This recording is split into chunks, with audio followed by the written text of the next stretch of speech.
Jean chapitre 5, version. Après cela, il y eut une fête des Juifs, et Jésus monta à Jérusalem.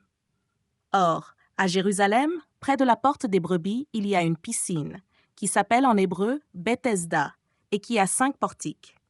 Sous ces portiques étaient couchés en grand nombre des malades, des aveugles, des boiteux, des paralytiques, qui attendaient le mouvement de l'eau, car un ange descendait de temps en temps dans la piscine et agitait l'eau. Et celui qui y descendait le premier après que l'eau avait été agitée était guéri, quelle que fût sa maladie. Là se trouvait un homme malade depuis 38 ans. Jésus, l'ayant vu couché et sachant qu'il était malade depuis longtemps, lui dit « Veux-tu être guéri ?» Le malade lui répondit « Seigneur, je n'ai personne pour me jeter dans la piscine quand l'eau est agitée, et pendant que j'y vais, un autre descend avant moi. »« Lève-toi, lui dit Jésus, prends ton lit et marche. » Aussitôt cet homme fut guéri, il prit son lit et marcha. C'était un jour de sabbat. Les Juifs dirent donc à celui qui avait été guéri, « C'est le sabbat, il ne t'est pas permis d'emporter ton lit. » Il leur répondit, « Celui qui m'a guéri m'a dit, prends ton lit et marche. » Ils lui demandèrent, « Qui est l'homme qui t'a dit, prends ton lit et marche ?» Mais celui qui avait été guéri ne savait pas qui c'était, car Jésus avait disparu de la foule qui était en ce lieu.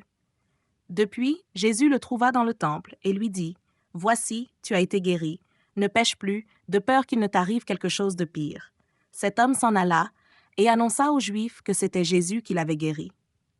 C'est pourquoi les Juifs poursuivaient Jésus, parce qu'il avait fait ces choses le jour du sabbat. Mais Jésus leur répondit, « Mon Père agit jusqu'à présent, moi aussi j'agis. » À cause de cela, les Juifs cherchaient encore plus à le faire mourir, non seulement parce qu'il violait le sabbat, mais parce qu'il appelait Dieu son propre Père, se faisant lui-même égal à Dieu. Jésus reprit donc la parole et leur dit, « en vérité, je vous le dis, le Fils ne peut rien faire de lui-même, il ne fait que ce qu'il voit faire au Père. Et tout ce que le Père fait, le Fils aussi le fait pareillement. Car le Père aime le Fils et lui montre tout ce qu'il fait. Et il lui montrera des œuvres plus grandes que celles-ci, afin que vous soyez dans l'étonnement. Car, comme le Père ressuscite les morts et donne la vie, ainsi le Fils donne la vie à qui il veut.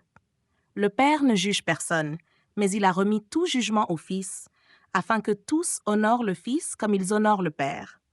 Celui qui n'honore pas le Fils n'honore pas le Père qui l'a envoyé.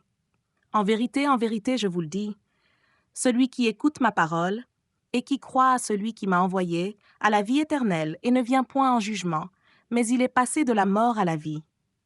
En vérité, je vous le dis, l'heure vient, et elle est déjà venue, où les morts entendront la voix du Fils de Dieu, et ceux qui l'auront entendu vivront. Car comme le Père a la vie en lui-même, ainsi il a donné au Fils d'avoir la vie en lui-même. Et il lui a donné le pouvoir de juger, parce qu'il est Fils de l'homme. Ne vous étonnez pas de cela, car l'heure vient où tous ceux qui sont dans les sépulcres entendront sa voix et en sortiront. Ceux qui auront fait le bien ressusciteront pour la vie, mais ceux qui auront fait le mal ressusciteront pour le jugement. Je ne puis rien faire de moi-même. Selon que j'entends, je juge, et mon jugement est juste, parce que je ne cherche pas ma volonté, mais la volonté de celui qui m'a envoyé. Si c'est moi qui rends témoignage de moi-même, mon témoignage n'est pas vrai. Il y en a un autre qui rend témoignage de moi, et je sais que le témoignage qu'il rend de moi est vrai. Vous avez envoyé vers Jean, et il a rendu témoignage à la vérité. Pour moi, ce n'est pas d'un homme que je reçois le témoignage, mais je dis ceci afin que vous soyez sauvés.